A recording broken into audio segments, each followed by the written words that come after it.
حماد اپنے گاؤں کے اسکول کی 8ویں جماعت میں پڑھتا تھا۔ ایک قابل، محنتی اور والدین و اساتذہ کا تابعدار طالب علم تھا۔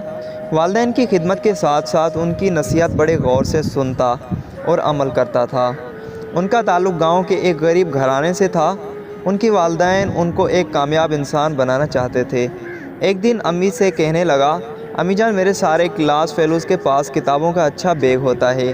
قلم، کاپیاں اور دیگر ضروری اشیاء ہر دن نئے نئے لاتے ہیں، اور خاص کر ان کا نہایت ہی اعلیٰ اور عمدہ کھانوں پر مشتمل ہوتا ہے، جبکہ اس کے برعکس میرے پاس اس جیسی اشیاء نہیں ہوتی اور لنچ بھی معمولی ہوتا ہے۔ احمد نے اپنی امی سے شکوے کے انداز میں کہا۔ یہ سن کر شفقت سے امی کی آنکھیں بھر آئیں، لیکن پھر حوصلہ کر کے تسلی دینی شروع ہوئیں اور بولی، بیٹا، ہمیں آپ کا احساس ہے کہ اس طرح تمہیں تعلیم کی سہولیات نہیں ہونی چاہیے، مگر تم دیکھتے ہو کہ یہ پیسہ تمہارے والد کے خون پسینے کی کمائی ہے۔ ہم یہ بچا بچا کر تمہارے اسکول کی فیس اور دیگر تعلیمی ضروریات پر خرچ کرتے ہیں۔ یہاں کچھ دیر کے لیے اس کی امی پانی پیتے خاموش ہو گئی۔ حماد امی کی بات غور سے سن رہا تھا۔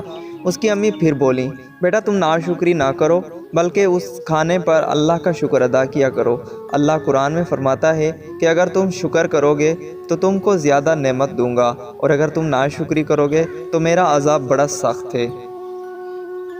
شکر کیا ہے امی جان؟ حماد نے بے چینی سے پوچھا۔ خلیفہ سوم حضرت عثمان رضی اللہ تعالیٰ عنہ کا قول ہے کہ نعمت کو غیر مناسب جگہ خرچ مت کرو، یہ ناشکری ہے، امی نے جواب دیا۔ حماد نے یہ سن کر وعدہ کیا کہ آئندہ میں کبھی کسی سے بھی نعمت کی ناشکری اور اس قسم کی باتیں نہیں کروں گا۔ تو امی نے شفقت سے اس کی پیشانی کو بوسہ دے کر گھر کے کام کاج میں لگ گئی۔ کچھ ہی عرصہ نہیں گزرا تھا کہ اللہ نے حماد کے والد کو ایک اچھی جگہ نوکری عطا کی، جس کی وجہ سے حماد کی وہ شکایت خود بخود دور ہو گئی اور بقیہ زندگی خوشی کے ساتھ بسر کرتے رہے۔